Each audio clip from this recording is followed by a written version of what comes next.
So let's set a baseline in case people don't know what the World Economic Forum or who Klaus Schwab or what the Great Reset is, because the basis of this book is a critique and a warning that these guys have been working at this for a long time, and it's coming. What is it?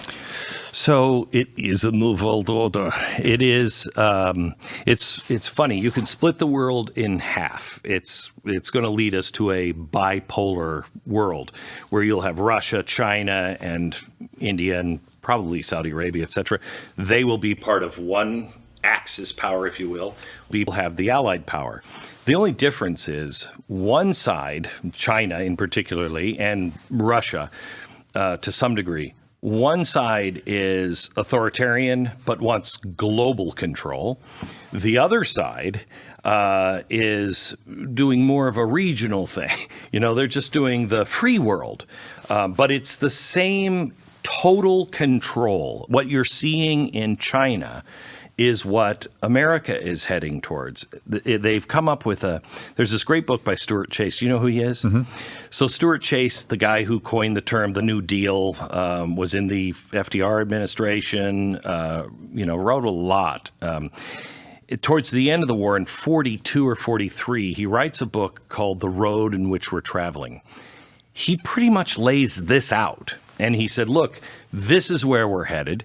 He said, 10 years ago, I would have called it fascism or communism, but we know that those things, the fruit that they bear now. Yeah. So he said, we just would call it System X. But here's what it is. It's not grabbing control. It's not grabbing the property of corporations. The means of production. Yeah. Yes.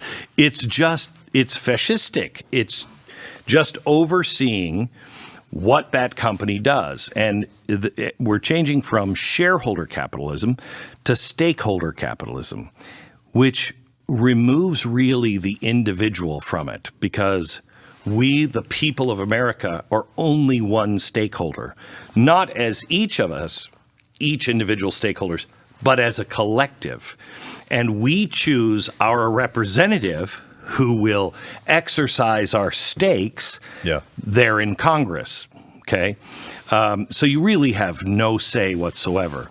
And this is why when we had the Paris Accords and Trump pulled out, everybody freaked out. And I thought that, didn't you? I thought that was so strange. I'm like, guys, there's really no teeth to it. What are you doing? There weren't teeth in the actual environmental part. There, 5 days, the first 5 days prior to the official opening, the financial sector came to Paris. And all the big banks of the world, all the finance ministers, treasurers, and everything else, they all got together and they put this financial structure together. If you don't comply, how are we going to enforce it? Not as a government, but as finance people. Yeah. And that's where the system of ESG really was born. E, environment, S, social justice, and G, corporate governance. So everyone will be judged on their ESG score. And it starts at the corporations. It's why Coca-Cola, it's why Nike, it's why all these people are leading the way going, we're woke even if our people aren't. Because the people don't count anymore. Yeah, it's the banking community and the government that counts. And you will, just like in Canada with the truckers, you will lose your home, your mortgage, you'll lose your trucks, won't be able to bank if you step out of line. They're currently saying these conspiracy theory, but that's exactly what it is.